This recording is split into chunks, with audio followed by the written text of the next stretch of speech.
Seigneur, ta parole est grande, elle demeure à jamais.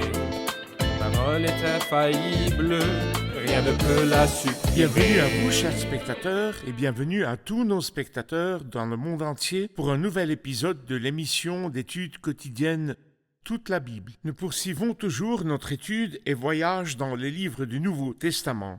On en est à la deuxième épître aux Thessaloniciens, chapitre 3, dernière partie, et la finale de cette grande épître de Thessaloniciens. Nous avions parlé dans l'épisode précédent de la prière et de sa nécessité, puis parlé de la conduite, puis du modèle et comment Paul s'est présenté comme un exemple modèle. Aujourd'hui, par la grâce de Dieu, on aura une dernière escale dans cette magnifique épître de Thessaloniciens. Mais d'abord, permettez-moi d'accueillir les serviteurs du Seigneur qui nous honorent de leur présence au studio, Frère Élie à Kérilos et Frère Élie à Issa. Soyez les bienvenus, bien. toujours honorés de vous avoir. Dieu vous bénisse. Bienvenue aussi au public présent parmi nous, bienvenue à vous tous. Quelques instants et on commence notre étude, restez branchés.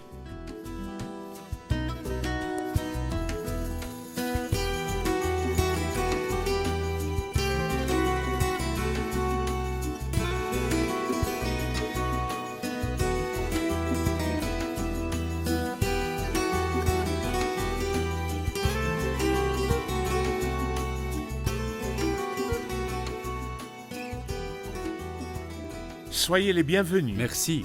Frère Élie à Issa, on avait conclu dans l'épisode précédent avec les mots de Paul à propos de lui-même. Il s'est présenté comme exemple modèle, l'affaire du travail pour n'être à la charge de personne. Donnez-nous une idée, que faisait-il comme travail pour ne peser lourd sur personne? L'apôtre Paul fabriquait des tentes. Et l'apôtre Paul, et on le mentionne plusieurs fois, pour ne pas être à la charge de personne, il n'a jamais abandonné son métier, bien qu'il avait le droit de se consacrer dans le langage d'aujourd'hui, au service full-time. Et c'est son droit naturel, en tant que serviteur de l'Évangile, il a le droit de vivre de l'Évangile. Et ses frères lui sont redevables puisqu'il leur a appris le spirituel. Et c'est peu pour lui qu'il en reçoive en retour les choses matérielles. Mais Paul, en fait, est quelqu'un de merveilleux à la sobriété extraordinaire et il sait comment agir en toutes choses. Il n'était pas extrémiste comme plusieurs autres ici à Thessalonique. Dès qu'ils surent que le Seigneur vient bientôt, ils quittèrent leurs travaux temporels, devinrent des fouineurs, vivant aux dépens des autres frères. L'apôtre Paul n'a pas mené une telle conduite, celle qu'on considère comme désordonnée. Il n'a pas mangé de pain gratuit, ni abandonné son travail temporel, mais il œuvrait et servait le Seigneur et il s'est présenté comme modèle. Il y a quelques jours, j'ai lu à propos d'un groupe de croyants au XIXe siècle dans l'un des pays.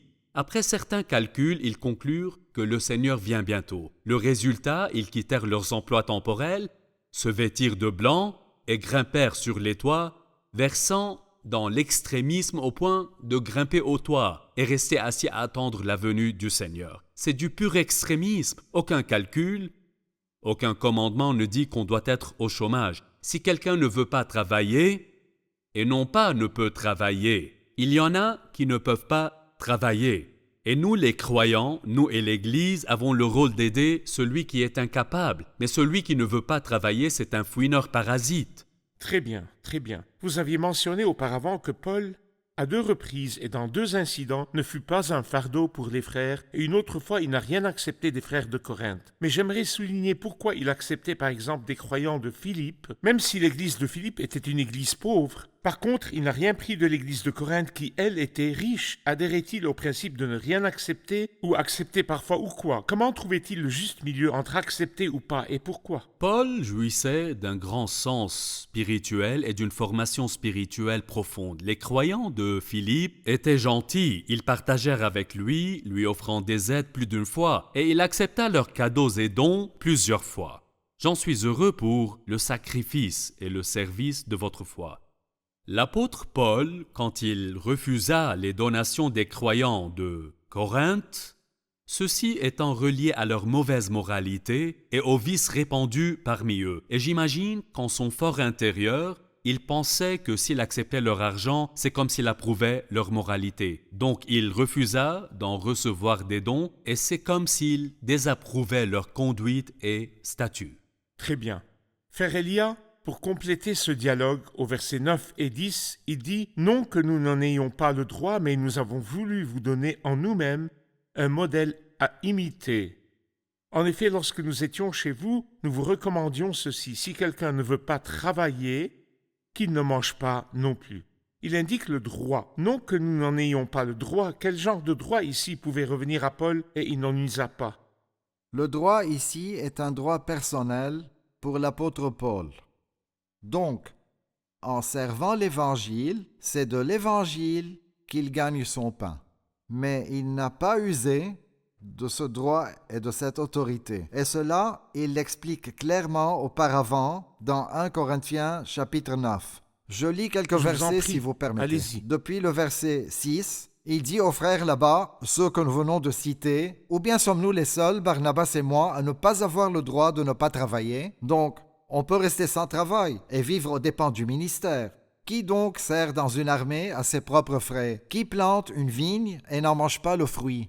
Qui prend soin d'un troupeau et ne se nourrit pas du lait du troupeau? » Puis il leur dit, « Je n'ai pas voulu recourir à ce droit. » Pourquoi? Au verset 12, « Mais nous n'avons pas recouru à ce droit légitime. Au contraire, nous supportons tout afin de ne pas créer d'obstacles à l'évangile du Christ. » C'est merveilleux que le serviteur du Seigneur place devant lui non pas ses droits, ni ce qu'il mérite en termes de revenus financiers ou de respect moral, Exact. mais il place tout d'abord la gloire Exact. du Christ. Et qu'il est désolant, le statut, permettez que je dise, de certains serviteurs infidèles qui distinguent entre le riche et le pauvre. C'est vrai. Qui font des flatteries, qui fréquentent et se lient d'amitié à plusieurs gens par convoitise, et qui, suite à ces actes indisciplinés et malhonnêtes, entravent l'Évangile et font douter les gens quant à l'Évangile du Christ. Si seulement on apprenait de cet exemple. Correct. vraiment. Oui.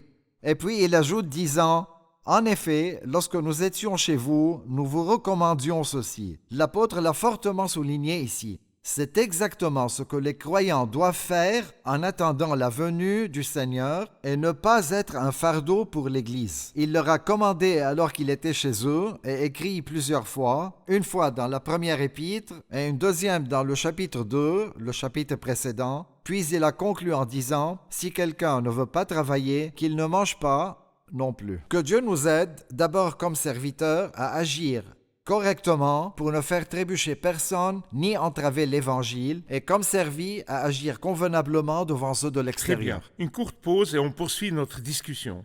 Chers spectateurs, on se retrouve après la pause. En attendant, je vous invite à partager avec nous vos interrogations ou questions si vous en avez. Prière de nous les envoyer et on tentera d'y répondre. On se retrouve après la pause. À chaque époque, on voit des gens extrémistes dans leurs actes. En effet, au XIXe siècle, il y en avait qui attendaient la venue du Christ prochainement. Alors, ils vendirent maisons et propriétés, se vêtirent de blanc et s'assirent sur les toits des maisons en attendant sa venue. Et comme vous le voyez, chers spectateurs, plusieurs de leurs comportements et actes nous poussent à décrire ces gens comme extrémistes. Par exemple, pourquoi ces derniers s'assoient-ils sur les hauteurs? Est-ce que le Seigneur Jésus est incapable d'enlever quelqu'un de terre aussi facilement qu'il l'enlèverait d'un lieu élevé? Puis, pourquoi le Seigneur aurait-il besoin de vêtements blancs? Je pense que le Seigneur nous fournira le bon habit quand nous serons en sa présence. Et pourquoi vendaient-ils leurs biens pour de l'argent? Pensaient-ils qu'ils pourraient emporter l'argent avec eux? Et donc, chers spectateurs, les gens peuvent commettre des actes inappropriés, sous prétexte qu'ils croient en la proche venue du Seigneur. Mais en réalité, si tu crois vraiment en la venue du Christ, tu seras occupé à semer les graines de la parole de Dieu dans le vaste champ de ce monde. Nous revoilà, chers spectateurs, pour poursuivre l'étude du dernier chapitre de la deuxième épître aux Thessaloniciens. Et à présent, on a une question du public. Question ? J'ai une question sur le verset 12 disant « Nous invitons ces gens-là et nous les encourageons par notre Seigneur Jésus-Christ à travailler paisiblement pour manger leur propre pain. » Que veut dire travailler paisiblement? Très bien, c'est une question assez importante qui a besoin d'explication, frère Elia. Frère Elia Issa, prière de Oui. nous expliquer cette partie qui débute par les fouineurs. Qui sont ces fouineurs? Ah oui, juste pour y voir clair, qui est l'homme fouineur ou parasite? C'est celui qui s'impose aux autres et devient à leur charge, car il a quitté tout travail temporel. Et donc il est capable de travailler, mais il a abandonné son propre travail sans raison valable, sans excuse médicale, il a juste abandonné son travail temporel pour vivre aux dépens des autres. Certains disent que le fouineur, c'est celui qui se mêle des affaires d'autrui, qui dévoile les secrets des autres, les dénonçant et causant des ennuis entre eux. Mais je tends plutôt à décrire ce fouineur ici comme quelqu'un qui ne travaille pas, qui vit Il s'impose aux aux dépens autres. des autres. Exactement. Le plus important pour nous à considérer, c'est que l'apôtre, s'adressant à eux, ne leur dit pas de rester sans travail. Il n'y a rien dans la Bible disant qu'un croyant capable de travailler doit s'en abstenir. Le travail est une bénédiction pour le croyant et une bénédiction du Seigneur. Il avait dit à Adam, c'est à la sueur de ton visage que tu mangeras du pain.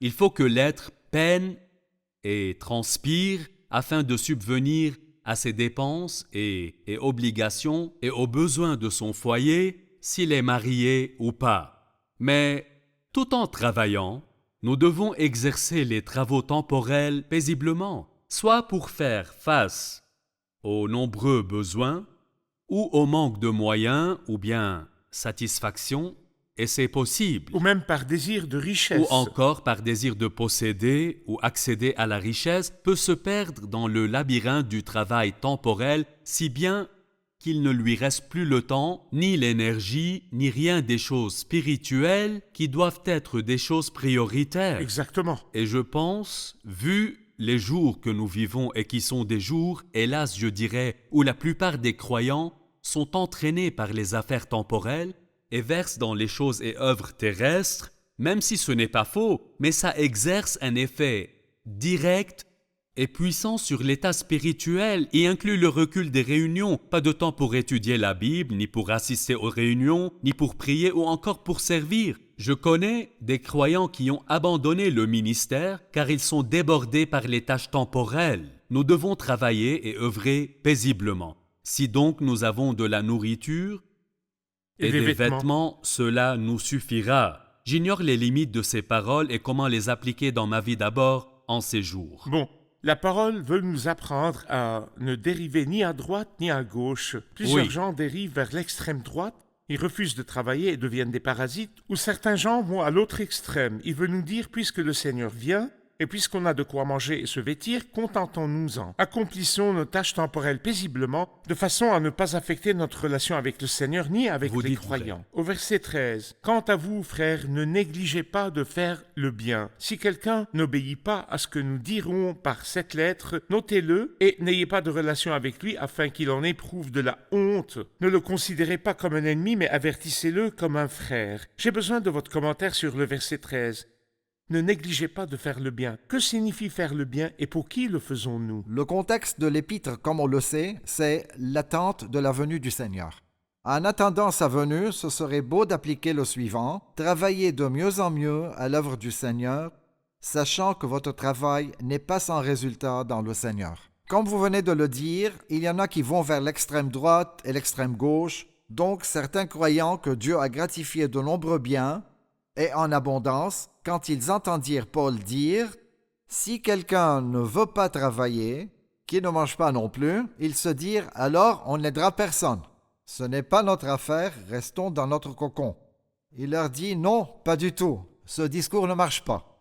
Vous, les croyants que Dieu a gratifiés et honorés, apprenez à faire le bien envers tout le monde, surtout vos proches dans la foi. » Et l'apôtre, dans Galates chapitre 6, parle de semences et de moissons. Celui qui sème peu, moissonnera peu.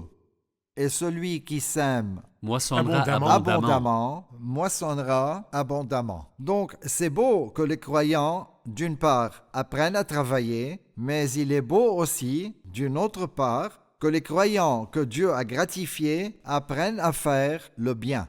Dans l'Épître aux Hébreux, chapitre 13, il leur dit « Et n'oubliez pas de faire le bien et de vous entraider, car c'est à de tels sacrifices que Dieu prend plaisir. » Certains frères travaillent, mais leur revenu ne suffit pas. Certains frères gagnent à peine de quoi subvenir à la moitié de leurs besoins. Il nous est demandé, comme croyants, de pourvoir aux besoins des saints. Certains frères, allez-y, frère Ilia. certains frères aussi, dans ces derniers jours que nous vivons, et où les épidémies et maladies incurables augmentent, certains ont besoin de médicaments hors de prix. C'est vrai. Le Seigneur nous aide afin qu'on fasse le bien envers nos frères, afin qu'on pourvoie aux besoins de nos saints frères. Le public doit sûrement avoir une question. Allons-y.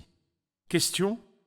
Au verset 14, il dit « Si quelqu'un n'obéit pas à ce que nous disons par cette lettre, notez-le et n'ayez pas de relation avec lui afin qu'il en éprouve de la honte. » Pouvez-vous expliquer cela? Oui. Prière d'expliquer versets 14 et 15, frère Ilia. Eh bien, le terme « notez-le » peut être, en français plus simple, ce serait plus clair de dire « marquez cet homme ». Marquez-le d'un Marquez-le signe. d'un signe. Mais bien sûr, non pas littéralement, ils vont pas utiliser un marqueur, mais plutôt le distinguer. Distinguez-le comme quelqu'un vivant dans le désordre. Alors attention, ce serait malhonnête, et non pour le bien de ce frère d'être en communion avec lui. Donc si on reste en communion avec tel, même si le fautif est un croyant bien sûr, ou tel autre qui a commis quelque faute, on lui nuirait plutôt que de lui faire Exact. du bien. Mais quand on suit les instructions bibliques, n'ayez pas de relation avec lui. Donc ne soyons pas en communion avec lui, que évitons sa cette conscience ne personne. s'allège. Je pense que sa conscience, ainsi, ne sera pas allégée, et il sentira que la communion avec ses confrères est plus que nécessaire pour le vrai croyant. Je pense qu'il se remettra en question si ses frères l'évitent. Et c'est probable, si on peut dire cela, que ce genre de traitement ou de discipline ecclésiastique soit la cause principale de la restitution de l'âme de cette personne et le retour à la communion avec le Seigneur tout d'abord, puis avec les croyants. Et ces deux choses sont indispensables. Mais je suis triste quelque peu. Mais pourquoi? Au début, il dit « avertissez celui qui ». Donc ils étaient peu nombreux. Puis après, « éloignez-vous de tout frère ». Puis encore, quelques-uns parmi vous qui ne veulent pas travailler. Donc cette attitude s'en va, s'élargissant. Oui. Donc le problème ne se limite plus à une personne ou deux. Mais dites-nous comment quelqu'un peut influencer une communauté, et si nous n'agissons et condamnons le mal, comment le cercle d'influence négative peut s'élargir? Parlez-nous de cette idée. C'est ce que l'apôtre dit dans 1 Corinthiens 5. « Ne savez-vous pas qu'un peu de levain fait lever toute la pâte? Rappelons-nous des 12 espions. À leur retour, 2 seulement, Josué et Caleb, étaient d'un côté, et les 10 ont affecté toute la communauté avec un mauvais rapport. Et toute l'assemblée leva la voix et pleura, disant « Retournons en Égypte ». Par conséquent, quand on laisse le levain et on laisse le frère qui vit dans le désordre sans avertissement ni incitation, sans le mettre de côté et sans le renvoyer, mais bien sûr, la première étape, ce n'est pas le renvoi. Il y a des démarches à faire d'abord. Montrer l'amour, exhorter, prier à chaudes larmes. Et donc, à la fin, s'il ne coopère toujours pas, on doit le renvoyer ou le mettre de côté. Car si on le laisse ainsi, ce petit levain fera lever toute la pâte et la bénédiction sera retirée de cette communauté. Mais ici, il dit, ne le considérez pas comme un ennemi, mais avertissez-le comme un frère. Je pense qu'on n'a pas atteint le stade du renvoi comme on le mentionne dans 1 Corinthiens 5. Oui. Oui. Une immoralité flagrante et qui s'est propagée. On l'entend généralement dire qu'il y a de l'immoralité sexuelle parmi vous et une immoralité telle qu'on ne la mentionne même pas chez les non-croyants et vous êtes enflé d'orgueil. Vous auriez dû plutôt prendre le deuil. L'apôtre voit que l'Église est supposée jouer le rôle commandé par le Seigneur car la sainteté convient à ta maison. C'est mauvais qu'un tel levain et qu'une telle immoralité en affecte non seulement un, mais toute une communauté. Et donc, il lui fallait commencer par le renvoi. Chassez le méchant du milieu de vous. Et j'espère qu'on réalise, et que le cher spectateur réalise, que le renvoi ici n'est pas un but en soi, le renvoi est un moyen pour corriger la personne. On le renvoie pour qu'il revienne au droit chemin. Et selon 2 Corinthiens chapitre 2, celui qu'on chassa Se repentit. eut ensuite de la peine et se repentit, et l'apôtre leur dit, maintenant vous devez plutôt lui pardonner et l'encourager, de peur qu'il ne soit accablé par une tristesse excessive. Donc s'il y a flagrant délit, D'immoralité est scandaleuse à ce point. correcte.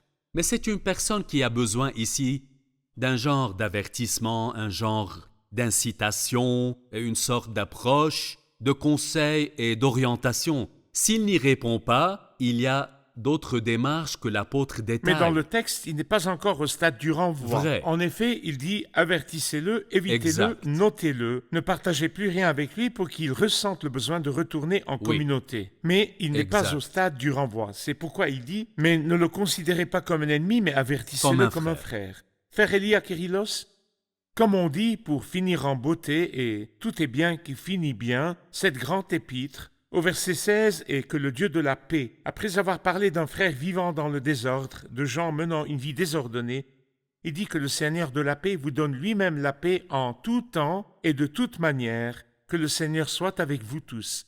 Moi, Paul, je vous salue de ma propre main. C'est là ma signature dans toutes mes lettres. C'est ainsi que j'écris, que la grâce de notre Seigneur Jésus-Christ soit avec vous tous. Amen.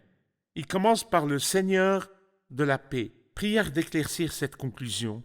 Quelqu'un avait appelé la 2e épître aux Thessaloniciens « Affermissement malgré les égarements » ou « Paisible fin d'une épître orageuse ». Certains l'ont appelé ainsi.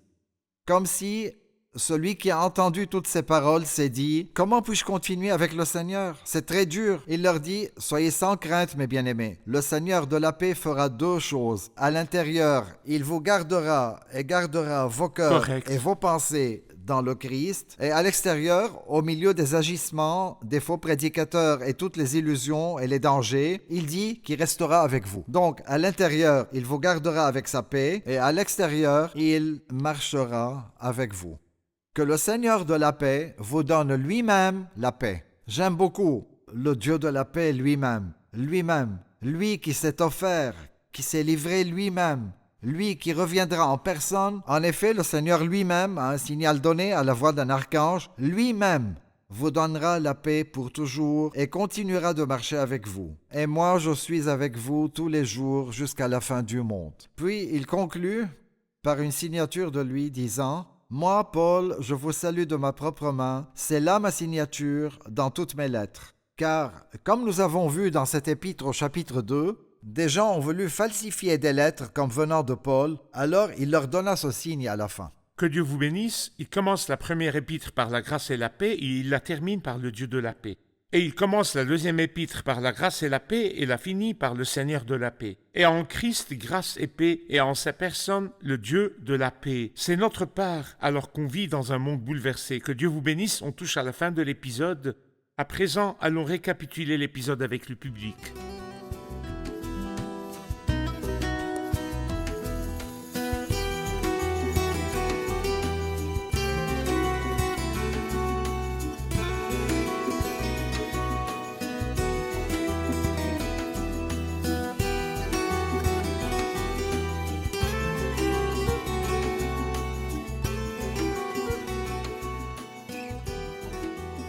Soyez les bienvenus. Que tirons-nous de cet épître en général ou du chapitre 3 ? Oui, en fait, j'ai appris que la parole du Seigneur, il nous faut la connaître vraiment. Et comme je m'inquiète pour les gens qui ne lisent pas la parole de Dieu, car viendra un temps où l'Antéchrist fera de grands miracles et prodiges, et celui qui ne lit pas ses paroles se soumettra facilement à lui, il l'adorera et le croira, et donc il périra éternellement. Bien, donc nous avons la Sainte Parole maintenant qui nous présente la vérité. J'aime beaucoup la conclusion mentionnée par frère Elia quand il a dit Fin paisible. Oui, paisible fin d'une épître orageuse.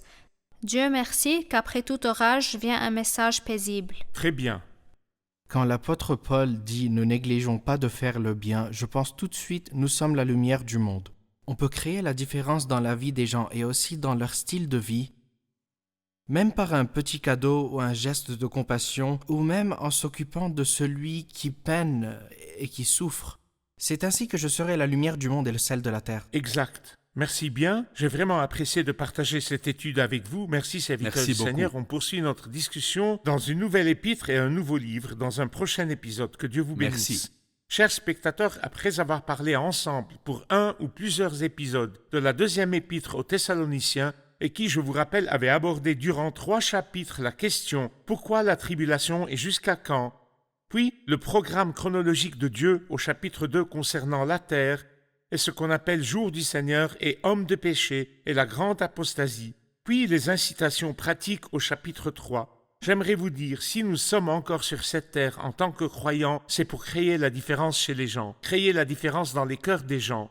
On est laissé sur terre pour porter du fruit. Je vous incite à participer sans relâche à l'œuvre du Seigneur et travailler de mieux en mieux à l'œuvre du Seigneur. Et toute chose que vous ferez pour le Seigneur, il vous la rendra au centuple. Je vous retrouve dans un nouvel épisode avec un nouveau livre. Que le Seigneur soit avec vous.